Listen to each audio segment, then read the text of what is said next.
Army Sergeant Patrick Rust survived 2 tours of duty in Iraq and Afghanistan, and the 24-year-old was back on post at Fort Drum in New York for only about 30 days when he disappeared from a bar in Watertown, New York in March of 2007.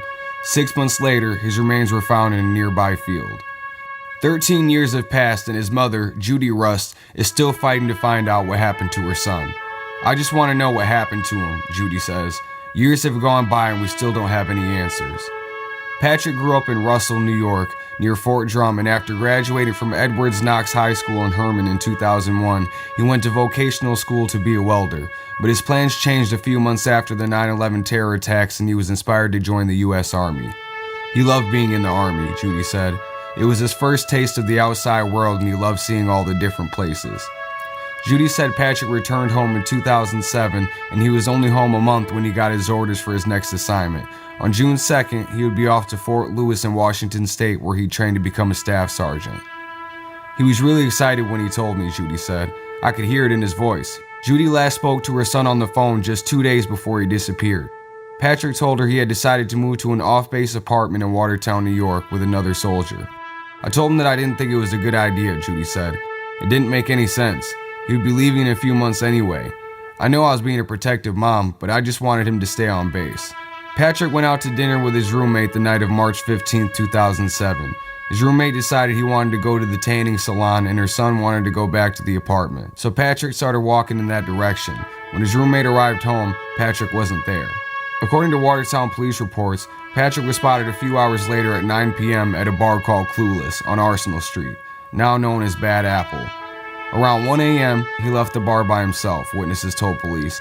It was the last time anyone saw him alive. Judy said no one heard from Patrick all weekend, and on the following Monday, his superior called Judy and her ex-husband with the news that Patrick was missing. An official missing persons report was then filed by the family with the Watertown Police Department, who launched their own investigation along with the military's. But the investigation soon ran cold and there was no trace of Patrick. On September 16, 2007, exactly 6 months to the date Patrick disappeared, a farmer cutting hay in a field in Jefferson County found the soldier's skeletal remains. The location of Patrick's remains was about 5 miles from the bar where he was last seen. DNA testing confirmed that the remains belonged to Patrick, according to the Jefferson County Sheriff's Office. A memorial service was held at Arlington National Cemetery in October 2007. A subsequent autopsy conducted in Washington, D.C. was unable to determine the cause or manner of death, according to the Jefferson County Sheriff's Office, but authorities found the case suspicious and continued their investigation. In 2010, when investigators were coming up empty on answers for Patrick's family, Judy hired private investigator Dennis Griffin. Griffin stated that when Patrick's remains were found, his dog tags were missing. He had $80 in cash in his pockets, an indication, Griffin believes, that Patrick was not robbed. He said Patrick's gloves were also in his pockets, which leads him to believe that Patrick didn't just walk off into an empty field in what was reportedly 18-degree weather that night. "I believe he was picked up from the bar," Griffin said, "and something bad happened after that." After 10 years of his own investigation, Griffin believes he knows who was involved with Patrick's death, but nothing has led to an arrest at this time. "There are people who need to be questioned," Griffin said. "I'm quite sure there's someone who has the information we need, and it could be something minor to break this case." Detective Aaron House with the Jefferson County Sheriff's Office would not comment about potential persons of interest in Patrick's case, but did say the case is now being fully handled by only the Jefferson County Sheriff's Office. Detective House, who took over the case 2 years ago, said they are still actively investigating. "We're still looking into every tip that comes in and we hope someone with information will come forward," Detective House said. The detective said he planned to sit down with Patrick's mother in March to go over new information she may have, but he said the coronavirus pandemic has delayed their meeting. Judy stated she will not stop fighting to find answers about her son's death.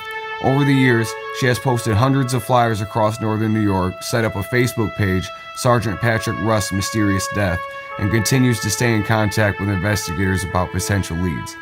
"I won't give up," Judy said. "Someone knows something about what happened to him. We just need to keep going." Judy keeps a posterized photo of her son in Afghanistan in her living room. Beside the photo is a plaque from Patrick's fellow soldiers that calls him a true warrior and states that true warriors never leave a fallen comrade behind. Judy reads those words often as she continues to search for answers.